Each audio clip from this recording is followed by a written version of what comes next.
Saudara-saudara yang terkasih dalam Tuhan Yesus Kristus, salam jumpa melalui Sapaan Kasih, program yang disiapkan oleh GKPB Jemaat Kristus Kasih. Kita ada di minggu-minggu sengsara. Salib Yesus adalah simbol penderitaan, tetapi juga simbol kemenangan. Mari saudara, kita masuki hari ini dengan merenungkan firman-Nya, berdoa dan memuji Allah kita. Saya mau mengajak saudara, kita berdoa. Bapa di surga, terpujilah namamu, kekal selama-lamanya. Berkatilah kami di sepanjang hari ini, melalui firman-Mu. Bersabdalah kepada kami, lewat hamba-Mu. Dalam nama Yesus, kami rindu, sungguh kami rindu akan firman-Mu. Amin. Saudaraku yang terkasih, di hari yang kedua di minggu ini, yakni Selasa 24 bulan Februari 2026, saya ingin membacakan dua teks firman Tuhan bagi kita dan kita akan merenungkannya. Yang pertama dari Mazmur 140 ayat 13. Aku tahu bahwa Tuhan akan memberi keadilan kepada orang tertindas dan membela perkara orang miskin. Yang kedua, Yakobus pasal 2 ayat 15 dan ayat yang ke-16.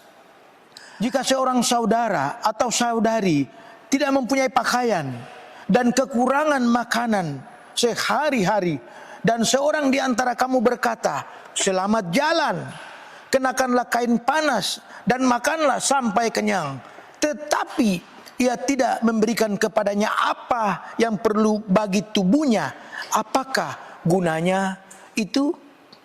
Saudara, tema kita Allah sanggup. Sekali lagi, tema kita di hari ini, Allah sanggup. Daud dalam situasi ia ditindas oleh musuh-musuhnya, ia semakin yakin Tuhan akan menolong.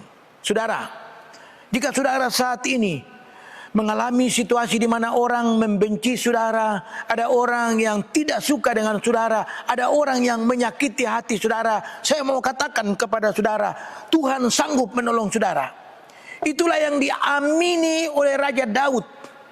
Banyak sekali orang yang memusuhinya, banyak sekali orang yang merencanakan untuk membunuh Daud. Dia percaya Tuhan sanggup menolong dengan caranya Tuhan. Tuhan menolong dengan caranya. Tuhan membebaskan Daud dengan caranya, bukan dengan cara Daud. Daud tidak perlu melakukan apa-apa. Daud tidak boleh membalas kejahatan. Tuhan yang berperkara. Poin kita yang pertama.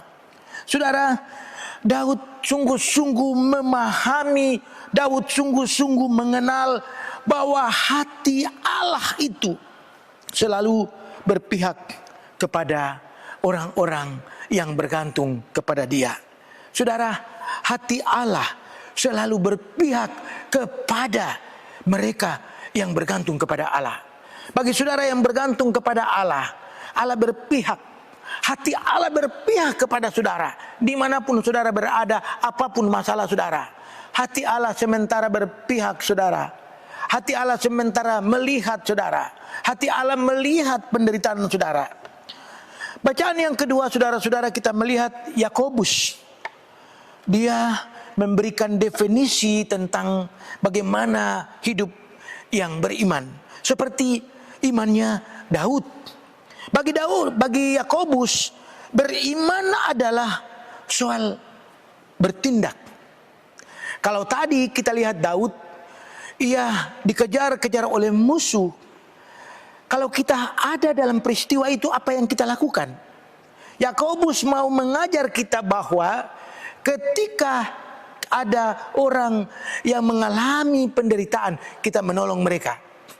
Ketika ada seseorang yang dibuli, ketika ada seseorang yang diserang, ketika ada seseorang yang disakiti, Yakobus mengingatkan kita, kalau berbicara tentang iman, kita harus bertindak. Jangan saudara-saudara cuek, jangan saudara-saudara tidak peduli, jangan saudara-saudara menganggap itu bukan urusan saya. Tidak, kita harus melakukan sesuatu. Saudara beriman adalah soal bertindak terhadap situasi. Dimanapun ada diskriminasi, ada ketidakadilan, ada orang yang diperlakukan tidak adil, di sana saudara kita hadir. Dan jangan takut.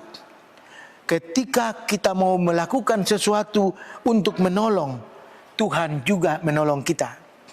Saudara lakukan apa yang terbaik dan Tuhan akan menolong saudara. Tuhan sanggup menolong saudara untuk melakukan yang terbaik itu. Dan saya percaya kalau saudara mau melakukan itu untuk ketidakbaikan, ketidakadilan, Tuhan tidak akan menolong. Jika apa yang saudara lakukan itu untuk kejahatan, saya percaya Tuhan tidak akan menolong. Sebaliknya, Tuhan sanggup menolong saudara jika saudara mau melakukan apa yang berkenan kepada Allah. Haleluya. Mari saudara kita memuji Allah bersama-sama.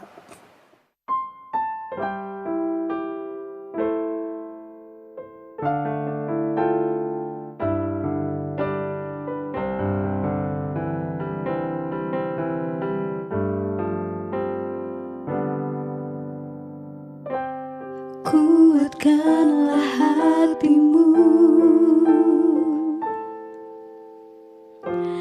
lewati setiap persoalan. Tuhan Yesus selalu menopangmu. Jangan berhenti harap padanya. Tuhan pasti sanggup, tangannya takkan terlambat untuk mengangkatmu. Tuhan pasti sanggup, percayalah, Dia tak tinggalkanku.